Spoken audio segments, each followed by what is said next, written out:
moral circumstances always involve more complexity and more actors and more features of the situation than legislatures who pass laws can anticipate. You're listening to Good is in the Details. I'm Gwendolyn Dolske. And I'm Rudy Salo. And this is the podcast where we learn what we didn't know in the spirit of Socrates, all with the aim of a more knowledgeable life, a happy life. And today we have philosophy professor from UC Riverside, the host of Hi-Phi Nation, also another fabulous philosophy podcast, and the author of Fewer Rules, Better People, Professor Barry Lam. Now, his book, Fewer Rules, Better People, one of the interesting things about it is that he says it came about through podcasting, that as he was having these conversations with people about justice and right and wrong and ethical matters, that he crafted this book. And one of the glorious things about it is that if you are interested in philosophy, but you don't want to be bogged down by a heavily academic book, Barry Lam's book is perfect. It goes through different scenarios in which the discretion of the agents or the people involved, that their discretion is of more value than a rule. I thought it was interesting talking about this with you, Rudy, because you're in the business of rules. So I'm kind of curious, when you're doing contracts, is there a wiggle room for discretion, or do you write contracts specifically to disallow discretion? Like, how does that work? Yeah, that's a really good question, and one that I often raise with my contract students. So I teach contracts and how to actually draft a contract and interpret a contract at Chapman University Law School. What I tell my students on day one is there's no such thing as a perfect contract. It's actually an impossibility. There's always a way to interpret things, to find something ambiguous, to find something with some wiggle room, to find something that could have been clearer. And that's why there will always be litigation, and there will always people will try to draft the perfect contract. But what I also tell them is your job this semester as my students is to actually try to draft the perfect contract. And that's what I'm going to be grading you on. So I kind of set them up for failure, meaning the answer is it's an impossible task. We are human beings. You know, what one word or one phrase or one thing means to me may not mean the same thing to you. And you try to be as objective as possible, but you can never eliminate the human element from anything, including contracts. The scenarios that he brings about are when following a rule would actually cause a deficit or would actually interfere with what is the right thing to do. And so we want our laws to be expressions of the right thing to do, but there can be situations in which following the law would not actually be the right thing to do, and that's where the discretion matters. But then the tension is people don't always trust the discretion. Like, do you want the discretion of the judge or do you want the rule of law? So it's a really interesting work and great discussion about how we can approach basically following the rules or following discretion and what makes for good discretion. I will put all the links in the show notes so that you can get your copy of Barry's book. And I also want to remind you that we've got Philosophy Unplugged. So if you are an educator or if you're just interested in delving into these deep discussions, I have 5 of our philosophy episodes that are paired with questions to guide you to think more deeply about the issues. Okay, and without further ado, we're going to be talking about discretion and rules with Professor Barry Lam. I think what I want to get into first is that you said that this book came from your podcasting work. I am really interested in podcasting as being a space for public philosophy, and I've thought about it in terms of not gatekeeping university education and allowing it for a broader audience. When you were talking about the creation of this book, it was about what you learned. So I am interested in that. How has podcasting made you a deeper thinker or maybe a better philosopher or a better communicator? Well, I think that the kind of podcast that I do requires me to be basically like a journalist, half of what I do. I don't just get guests on the show and interview them and release them. I kind of like need to put together some kind of narrative story that has some kind of philosophical conflict. there was a season that I did that I got some fellowship funding for doing on philosophy and criminal justice. And the first thing I did was I followed police officers, police chiefs, prosecutors, defense attorneys,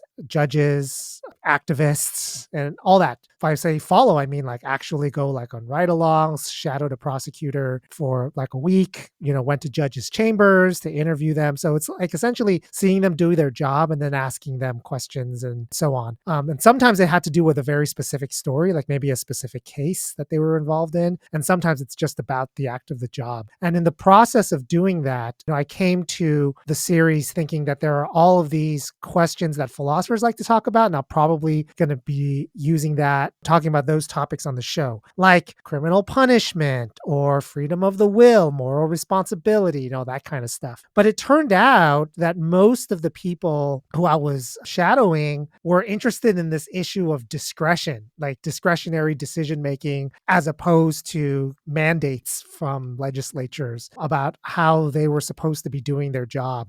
So things like mandatory arrest policies, mandatory minimum sentencing, things like that. So while I came to, I think what a philosopher would typically do is like they become interested in the topic and then like read some literature and then figure out what they want to say about it, right? And that's like the typical way. Oh, and then they would release it as some kind of essay in some kind of journal. So there's all of these biases. I now call them biases in how you do philosophy, which is number one, it's a priori, or it's at least from the armchair. It's at least something that you're working with texts, right? And you're reading and then you're doing it alone. You're not doing it in the presence of other people. And if you are, it's like some reading group where you're debating each other. And then finally, the appearance of it is in a specific form, the form of an academic article that's going to be archived in a journal that is written for your peers and behind paywalls. And like basically I was doing like the opposite of all of that. And that's what the podcasting part is. I mean, podcasting is just one element of it. I'm actually talking to people who are involved in circumstances in the world. The philosophical issues come from them and what they're thinking about and the conflicts that they encounter. And then the outcome of it is not an essay, but it's a piece of audio, in this case, audio documentary,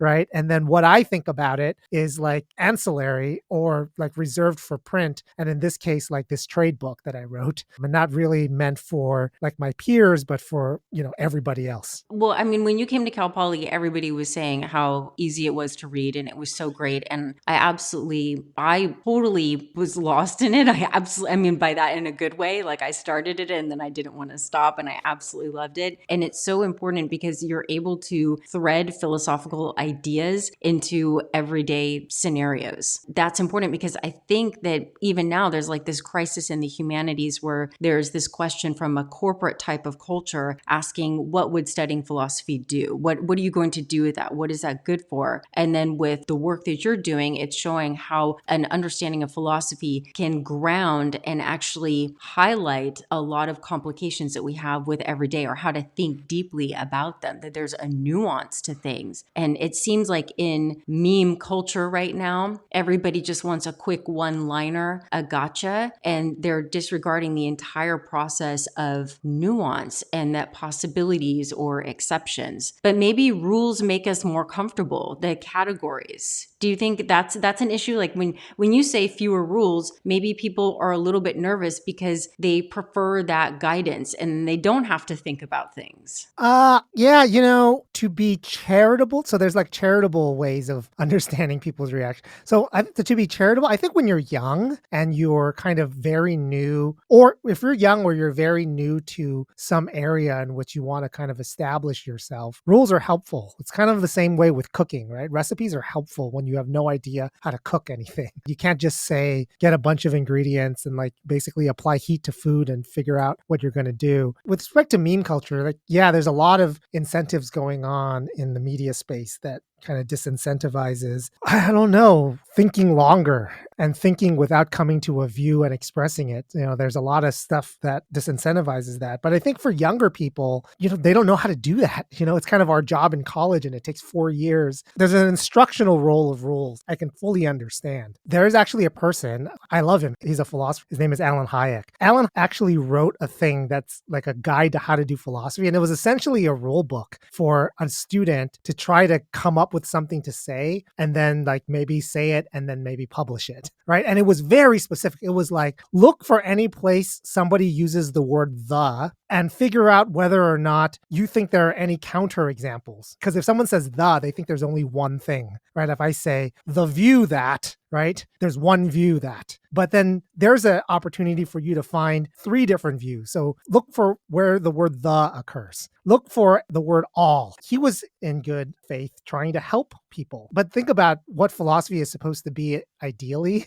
right? Think about what this kind of guide is for students. You know, you're a student, there's something that you think you want to do, you want to study something and you want to teach it, but at the same time, you're competing with tons of other people and you don't know whether you're good at it. And somebody comes up with a recipe book for how you could just come up with stuff and like sound smart, whether you think it or not. And yeah, that's, you know, you have to be charitable to young people and say, look, if somebody came up with that, you're going to follow it because you're trying to compete with other people. When you get older, you kind of realize, you know, what am I doing this for? Am I trying to figure something out, or am I just trying to mine everything I read for something that becomes publishable so I can move ahead in a career? And so, yeah, that this is this is like a predicament. Yeah, it reminds me of, I remember seeing a portrait that Picasso had done of his wife, and it was stunning and it was absolutely perfect. And there's no way that if I had looked at that portrait, I would have ever guessed that that was a Picasso. Because when I think of Picasso, I think of, you know, the other things where everything's arranged and almost cartoonish and different. And it was in that moment when I saw the perfect portrait that he did of his wife that I realized all of the work that we know Picasso of is that he knew the rules perfectly in order to break them. He had to know them in order to get to that creative point, in order to question them and rearrange things, in order for us to understand the rules that were there in the first place that we might take for granted. And I think the same thing of classic or jazz music. Oh, totally. You know, Yeah. Miles Davis, for somebody who's classically trained, they'll listen to that jazz and say, what the hell are they doing? There's nothing there. They're just making noise. But then when you realize that they know classic music so perfectly that that's how they were able to rearrange things and put them out of quote unquote order. And I think about existentialism in the same vein, that I think it's the jazz of philosophy, that all the existentialist thinkers understood the rules in order for them to come around and question them. So I think like in training when you're young, those rules are important, that they can actually be the way in which you can understand your creativity. Or I don't know, is that, absolutely. what do you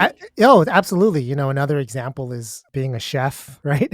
Yeah. If you don't master creme brulee and you don't master the classical French techniques, you don't know the true source of creativity, like how to break out of them. But if you only master that stuff, then you're not doing anything different than what hundreds and hundreds and thousands of people have done right before you, which is okay because there's always going to be a market for classic French baking, right? But as soon as somebody does something super interesting with the croissant, all of a sudden you're going to get a line out the door because that's something super interesting. It goes to true of writing, true of philosophy, true of poetry, true of film. To your book, does discretion make people nervous?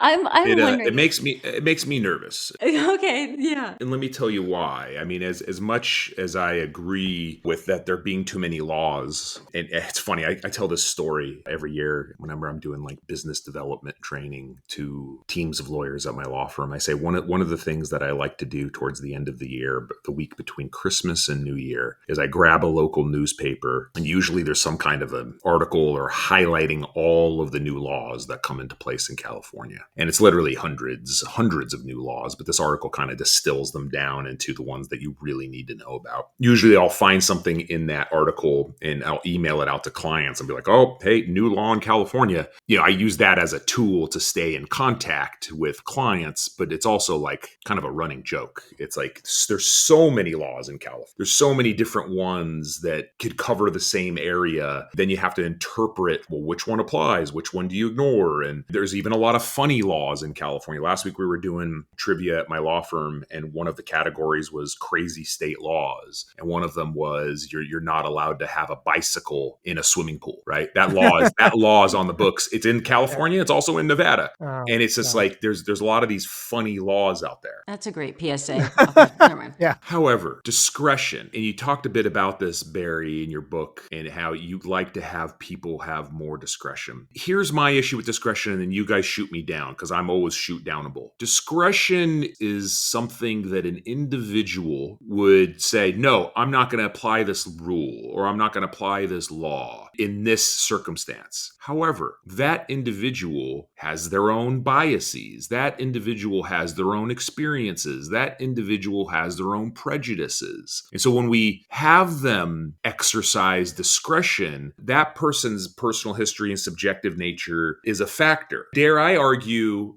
I want to be shot down. Dare I argue, nah, no discretion. It's too dangerous because people come from so many different backgrounds and so many different areas that nah, we don't want to allow for discretion. Okay, somebody shoot me down. So you're absolutely, so the concerns that you have about uneven treatment across cases, this is the central concern that people have with just in political philosophy in like the Western liberal tradition with the arbitrary exercise of power by executives, right? And we're not just talking about presidents and kings and so forth, right? We're talking about police officers who, if they're given discretion to ticket, then they're going to be biased in the way they ticket. And we know that because we know that some people get tickets more than other tickets when it's discretionary. Whereas if you make it mandatory, like you actually have a camera at every red light, every intersection, right? And then you have sophisticated enough computer systems that you mail a ticket and all that. You get rid of all that, you actually catch every single violator. But at the same time, Rudy, you would admit that mandatory enforcement regimes have costs of their own, right? Costs Absolutely. Administrative costs, management costs. I mean, you're absolutely right. I totally agree with that. Right. So management costs, sometimes it's literally costs, just like the cost of money, but it also has a lot of social costs, right? So I think that it's just true that citizens who are in surveillance states, there's going to be more resentment. There's going to be less social trust. There's going to be a lot, there's a cost to LA in particular, being one of these places for generations and generations that every jaywalker is just worried about getting ticketed. And if somebody saw you jaywalking, you probably got a ticket. Whereas in New York, no jaywalkers got ticketed, right? And New York, it kind of worked for them there. And over here, I think people were pissed off when they got ticketed for jaywalking. So all those other costs, okay? So if we're just going to be some kind of naive person, like, okay, it's all a cost benefit. If we have a mandatory enforcement regime, are there more costs than if we had like a discretionary? So basically, one of the things you might be asking, Rudy, is like, am I the kind of person who says, you know what, I'm just going to eat the fact that there are going to be biases and a kind of arbitrariness, but I think that's better than a society in which you have like mandatory enforcement, cameras at every intersection, algorithms going through financial transactions looking for irregularities, et cetera, et cetera. At the end of the day, I might say that, but one of the things that I am very concerned with is just, we know that this is a problem, arbitrariness, individual bias, and so forth. How intractable is that kind of a problem? Do I think that trying to minimize arbitrariness in the use of discretion, do I think that that's going to be just impossible? And so we're going to have to live with some of that compared to what are the problems with legalism, as I call it? The problems with having mandatory enforcement of every single law, including the bicycle law. So now you're going to have, GPS pictures and having like AI check snapshots every day to see if people put bikes. What are the problems with that? And do I think those are intractable? And I really do think, and maybe you can call me naive or hopeful, that it's much easier for us to intervene with enforcers that we think are being bad and using their discretion in a bad way, in a biased way, in an arbitrary way. Maybe they're corrupt and so forth. I actually think that's a problem that's easier to fix than the problems with what happens to a society when you have mandatory enforcement of every single one of those laws on the books. I think those problems you just cannot overcome. Like the problems of that to what a society becomes when that's what the regime looks like. Yeah, these are some really good points. And I love the point that you brought up about New York and jaywalking and LA and jaywalking. Having lived in New York for a number of years and having worked in the area of transportation, I can absolutely agree with you. People in New York, they don't care if the light is red. It's truly a pedestrian dominant society, and it encourages people to walk more. There's a metro metro there. There's trains. Yeah, no, I jaywalked all the time in New York. Everybody did. In LA, I have a number of stories where I remember one time my wife and I stepped into a crosswalk, and it just so happened that the hand went from the green to the red as like my second foot put down into the crosswalk. And I was absolutely berated by a police officer There you go. yelling at me and my wife about the law that we just broke. And I just remember being there just like shocked. I mean, there was like nobody around. I'll say this. I do pay attention a lot more when I'm in Los Angeles and crosswalks. There is something about LA. Here we go. I'm into Rudy transportation traffic. LA and traffic is so miserable as it is that if we didn't have the citizens being mindful of the crosswalking laws and the jaywalking laws, et cetera, I mean, it's already dangerous to walk around in Los Angeles. The city is so built for the car that if people were starting to think, well, no one's going to enforce this, I think traffic would go up. I think deaths would go up. I think there would be a lot of reverberations from that. Once again, having lived in New York and having lived here, I mean, New York, you can't drive around during certain times because there's going to be tons of people and no one's paying attention to the laws there. So there you go. What do you think about that example? I think it's a great example. And I would probably use that kind of example, cite that kind of example as a great example of why discretion is good.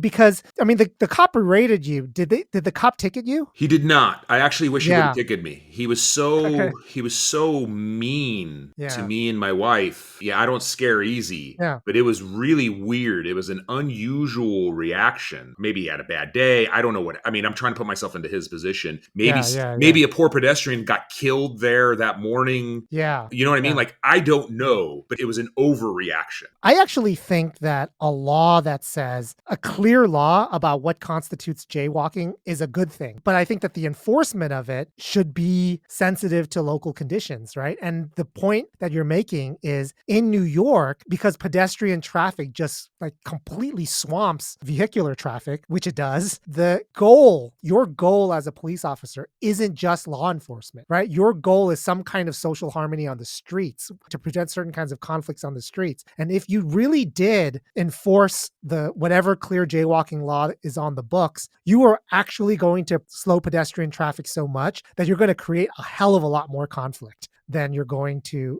alleviate. What you mentioned is, and in Los Angeles, it could very well be the opposite because there's so much more vehicular traffic than there is pedestrian traffic that if the enforcement of the laws were just like in New York, you would have a problem of way more pedestrians being hit, vehicular traffic slowing down even more so. That speaks to why we want enforcers to be sensitive to the broader role that they're supposed to play rather than the role of just an enforcer of a law. And I think that this speaks to why discretion is actually needed for, in particular, jaywalking laws, which, the law can very well be the same in both places. What would suck, actually, as a law for both the citizen and the enforcer is if the law said, here's a jaywalking law, and then the law itself made all of these exceptions. Between the hours of 4 and 7, it should be this. Between the hours of 7 and 10, this. Like, we all know those streets that have parking signs that are like that. They're completely incomprehensible, and we don't even know what constitutes abiding by the law. So I actually like the idea of simpler laws and discretionary enforcement. And I actually think the example you gave might be a good example of why we would want that. Something I was thinking about is imagine somebody speeding and they're pulled over by a police officer. The law's been broken, the speed limit, but then the police officer realizes, or it's explained, that the reason for the speeding is somebody needs to get to the hospital, right? And there's a panic mode and everything. Then the overarching purpose of being the police officer in order to protect the public safety could trump that speeding law. The police officer could then help the person, like maybe put on their siren and help the person get to the hospital sooner. So if we were to just stick with, no, you're speeding, therefore we're going to stop and write this ticket and go through the whole process, I'm going to run your plates, enforcing that law would actually prevent the overarching goal of what it is to be a police officer. Yeah. Is that kind of it?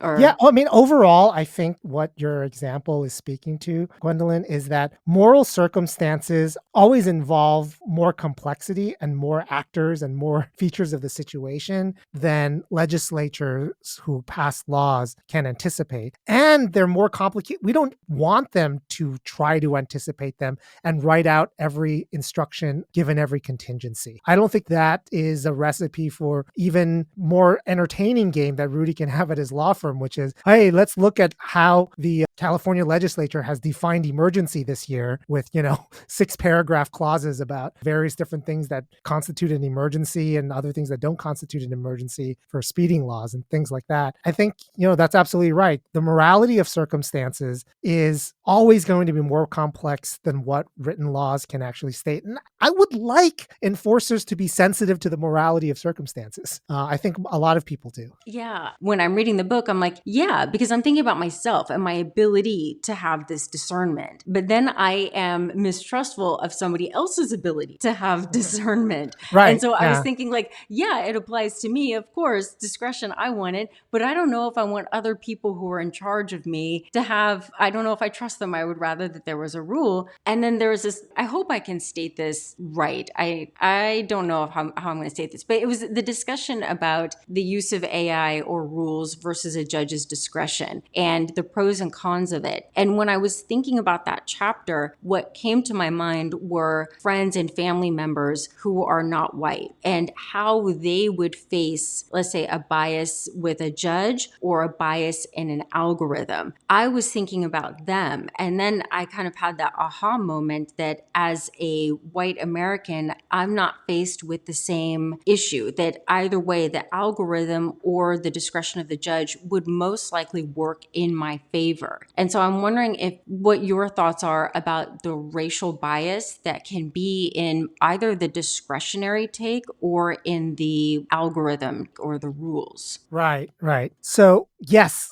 Okay. I mean, do white people think about it in the same way? That's what I'm wondering. Well, we've had a long history of having already deferred a certain kind of judgment to algorithms that have major racial disparities. And that's with credit reports and credit scoring and the availability of loans for houses, cars, et cetera, et cetera. When we went from a loan officer makes a decision based on, a person showing up, I mean, it's still that way, but before there was a numbers, right? There were things like the loan officer takes a look at the employment history, has an interview with the person, blah, blah, blah, blah, blah, and then came to some kind of decision. There was a lot of racial disparity there, mostly because that took place during an era of legal racial segregation. The Civil Rights Acts either hadn't been passed or was only recently passed. There was a certain moment in American history where if that was the way you were making decisions, then Black people weren't really going to be getting loans. Okay. And then that transformed into the use of the credit score. And the credit scores are like pretty decisive now. If you have a certain kind of credit score, you're definitely going to not get it. And if you're a certain level, you're probably going to. And then all in between, there's going to be some other factors that might still be a little discretionary, but an inordinate amount of weight. And I really do think that that model is what is driving the models for making algorithmic decisions in all of these other areas where it's just so expensive to have people do it. Essay scoring for GREs is like a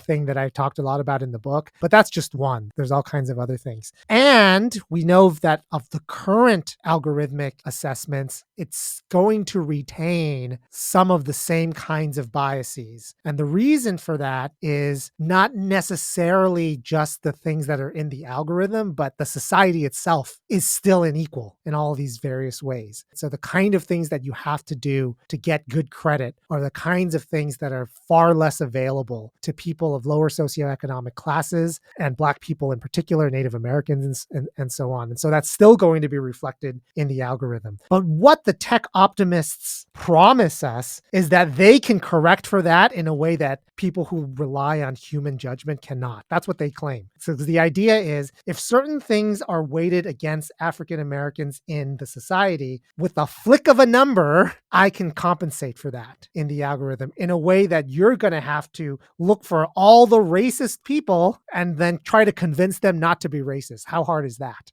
So does that make sense? Like that's sort of how I see the landscape of the debate over this kind of stuff. I think this is a difficult issue. There's a lot of people who study human decision making who may tell you that humans are completely recalcitrant to evidence of their own faults and will never change the way that they make judgments about other human beings if put in that position. And so this is an irresolvable problem. I don't know if that's true. I don't think that's true. I think that if you look at the evidence of the last 15, 20 years with respect to police training, bias, and disparities, I think if you look at the training that referees and umpires have in sports about their flaws, I think it's much more hopeful data that human beings, when sensitive to biases they have in decision making, that they can correct for them. That's one thing that I'll say. But the other thing I'll say is that there's an arbitrariness to decisions that are made algorithmically that is not appreciated. So the concern is that there's this idea that human beings are subject to all of these factors that make them unfair.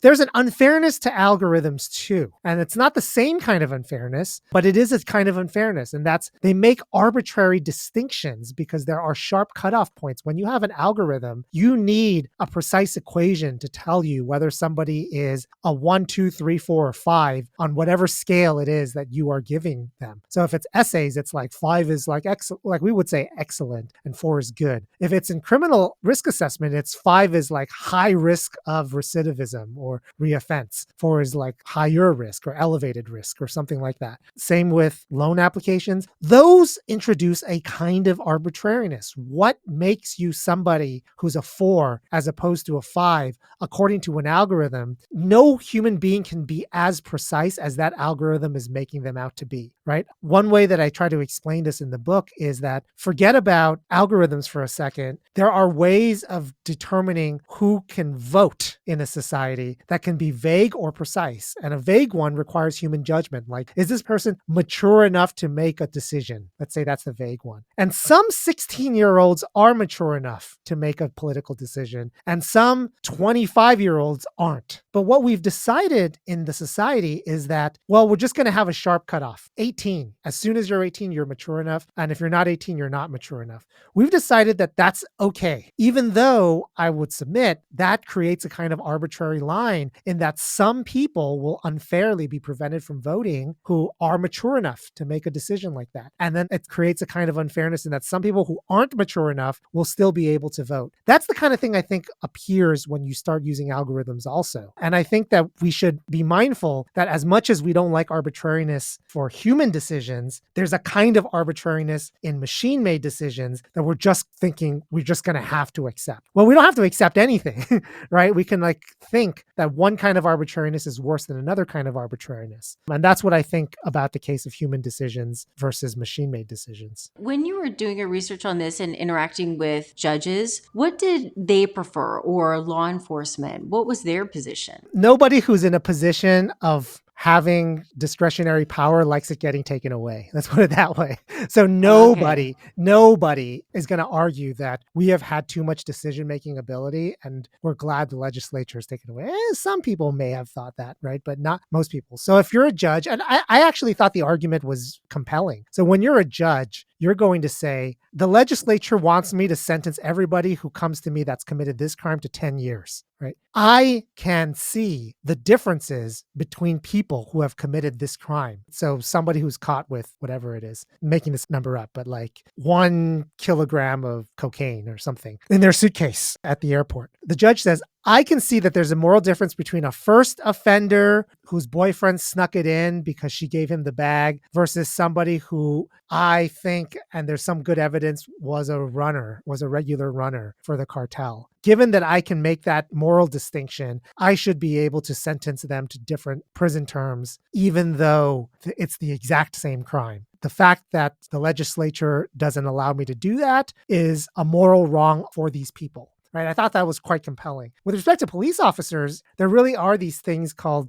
shall arrest laws, which requires officers to arrest people in given circumstances. It's the very similar kind of argument. There are a variety of circumstances in which I think that arresting somebody in this circumstance may make the situation worse or will definitely not make the situation better. And I am being prevented from doing something that I think makes the situation better. Yeah. Could you explain also also for our audience, something that I thought was really interesting, well, actually, I should say kind of heartbreaking, was the explanation of fictional pleas, where this is the result of working around the rules that are given and discretion is not part of it. And so there's this introduction of fictional pleas. Could you explain what that means? Sure. So this really speaks to the power of prosecutors and judges and defense attorneys in the face of mandates by legislatures. So when a legislator decides that a certain crime is going to get 10 years or 20 years or something super harsh, that's one situation. Or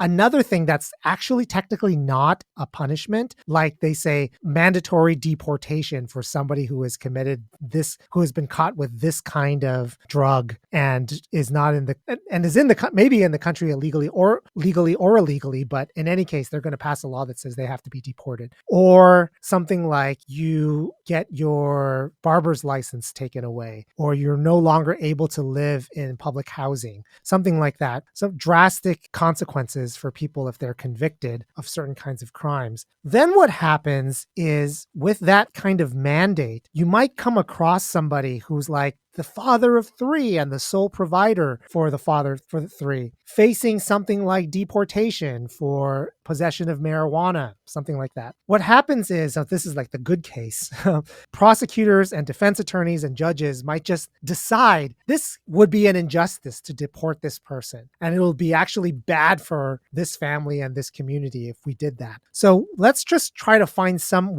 other way to settle this issue. And one thing that they've come up with is just to lie about it officially, right? So they're going to plead to some crime they didn't commit. They might plead to a crime that has nothing to do with the facts of the case at all. They might even make up a crime that doesn't exist on the books that they plead to. And everybody's agreeing to this. The judge is agreeing to this, the prosecutor, the defense attorney, because why wouldn't they? The alternative is to have to deport this person. So I go through all these examples in the book of people who are, so the one case in the book that you might be talking about, Gwendolyn, is the case of a father who actually didn't actually commit the crime, but the judge had evidence that the jury was about to convict him. And so he pled guilty to a very serious crime, like a felony, because the less serious crime that the jury was going to convict him on had a 5-year mandatory minimum. And so the judge kind of ordered the defense attorney and the prosecution to come up with some settlement where this person didn't have to go to jail. And he actually had to plead to like a very serious attempted murder charge or something like that, which usually carries a longer prison sentence. But because the judge is given discretion in cases like that, the judge was going to not sentence him to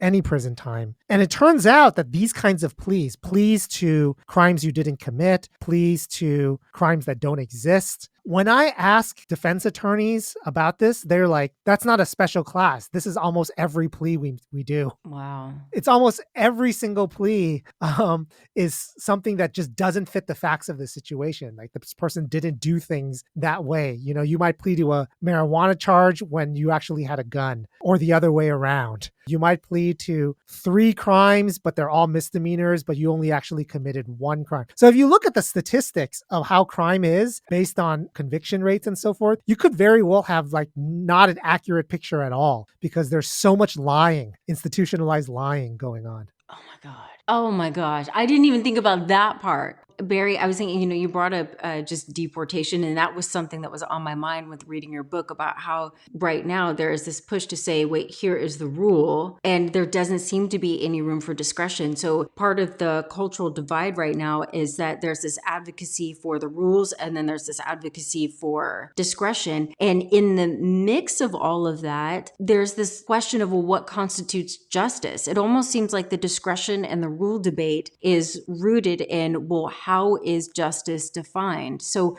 as a philosopher, what is justice? Yeah, that's and then what does the layperson think justice is? I'm not going to be able to give some kind of definition, but I do think that one of the things that a layperson can consider for themselves is whether they think the prosecution and punishment of any law that happens to be on the books and broken is is justice? And I think the answer everybody's going to give to that is that no, it's not justice. They say these kinds of things, like if somebody broke the law, they should pay the consequences for it. But nobody believes that that's true for every law. Everybody believes in laws that they don't like. Everybody believes that there are situations in which people who do things like jaywalking to filling out improper paperwork do not deserve prison time or even a ticket or a fine or anything of the kind. The political right, who are the ones who are championing this idea that every instance where an immigration law has been broken needs to be prosecuted, they very well recognize tons of laws that they hate. Things like the government telling you how high your shed has to be in your backyard, right? Mm-hmm. Or whatever. And they hate those kinds of things, but they're laws nonetheless. Everybody believes that there ought to be exceptions to be made for some kinds of laws and some kind of violations. I think that everybody should accept that. Everybody should accept that justice does not require the prosecution of every individual that happens to be breaking a law that's on the books. Some laws are good laws, some laws are bad laws, some laws are incomplete laws, some laws are vague laws that everybody can be swept up in, some laws are overly specific. There are laws about the size of holes in Swiss cheese. There are laws about murder and mayhem, right? Everybody should accept that whatever justice is, it's just not true, right? That every law, people should accept that when slavery was a law on the books, that some people who hid slaves did the right thing. Right? Okay. As soon as people accept that, then what we're going to have to debate are about which are the ones that admit of discretion and in what circumstances. And I think people understand that. I think people, as soon as they get out of the kind of partisan, media fueled, rage fueled shouting, and they accept that for themselves and for everybody else, we believe in exceptions and we believe that there are unjust laws and laws that require you to interpret them in more nuanced ways, that we can start having a debate about what are the nuanced ways we want to interpret, say, immigration law or laws that are now on the books prohibiting abortion or all of the hot button moral issues of the day. Yeah. I was thinking about this in terms of abortion, about this desire to put a limit. This is the stop time. You can't have one after, but it's not, it's a medical decision. Every single woman's body is different. And so she's going to handle pregnancy different. It doesn't make sense. It's not like a speed limit, right? Where there can be no discrimination. Like you can have a speed limit and everybody can follow it, but not everybody could follow that one line of wherever you put the mark after 6 weeks, 15 weeks. It's just not possible because the bodies are all different. So you're going to respond to pregnancy different. Speed limits are even actually a great example, Gwendolyn. So every speed limit has a clause in this country that says, well, you know what trumps that? Never drive faster than it's safe, right? That trumps every other speed limit. So if it's 55 in this zone and 25 in a school zone, there's still a law that says never drive faster than it's safe. You can be ticketed for that law even if you go the official speed limit. With respect to abortion, there is always, or there ought always to be, a clause like that. Right? A clause that says, even if you think, you know what, as a general rule, I want to put some kind of week, term, I think even under Roe v. Wade, there was like a 28 week, I want to say. I don't remember exactly what the week limit was, even when Roe v. Wade was in place. But whatever it turns out to be, there has to be, because what you're saying is true, every woman's body and every particular pregnancy turns out to be different, a kind of safety clause. Mm-hmm. There has to be a situation under which whatever your rule, an exception has to be made. And I think that's precisely what we're seeing, the invocation of a hard stop, whatever it is, early or late, and then just women's health just being caught up in this culture war. Not only are people dying, but medical care professionals deciding, I can't practice in this state anymore, right? I know, that scares me. Their medical judgment about women's health is just not being respected by a law. Yeah. This conversation reminds me of the classic dilemmas from Euthyphro. There was a point where Euthyphro throws up his hands to Socrates, or that's me being dramatic, imagining it in my head, and saying, but everybody would agree that the unjust should be punished. And Socrates has to back up and say, yeah, that's not in disagreement. The unjust should be punished. The disagreement is over what constitutes the unjust action. How are we going to define that? So it's like you could get everybody together and ask them to raise your hand. Do you think something that's unjust should be punished? Yes. But then the real debate is, well, wait a minute, what is unjust? What counts or what doesn't here? And then we've got that divide. I think that we have most of what we need in the Euthyphro apology, Crito, and Phaedo. I think if we just talked about that stuff for the rest of not our lives, but like in any part of discourse about justice or right and wrong, enforcement, the role of the state, I think we'd be in good shape, actually. Thank you for saying that. Because people have asked me when I teach Euthyphro or when I teach the apologies, like, do you ever get tired of teaching the same piece of literature for years, right? Yeah. And I say the answer is no. And it's because those texts are so special that every time I read them, I'm not the same. And the students aren't the same and the world isn't the same. And so you always find new nuggets of wisdom with the way in which the world is working or people's responses to it. So even this discussion about rules, it just dawned on me as we're talking. I'm like, oh yeah, this is the Euthyphro argument. I think that it's definitely true that I get bored with some things that I teach over and over, but I would never say that about Euthyphro, apology, Crito, and Phaedo. I would never. That's something that I could teach every year, every semester until I die and not be bored of teaching that stuff for exactly the reasons that you've mentioned. Other things, yeah, I could see myself getting bored with, but not those things. There's something special about those dialogues, I think. Barry, thank you so much. And again, thank you for coming to Cal Poly. It meant a lot to the students to meet you in person and to read your work. Thank you so much for your book and also all your work in podcasting where you're bringing these deep conversations to the public in a digestible and enjoyable and thoughtful way. Thank you so much. Thanks, Gwendolyn. I really enjoyed this conversation. Thank you, Rudy. Thank you. It's nice to meet you.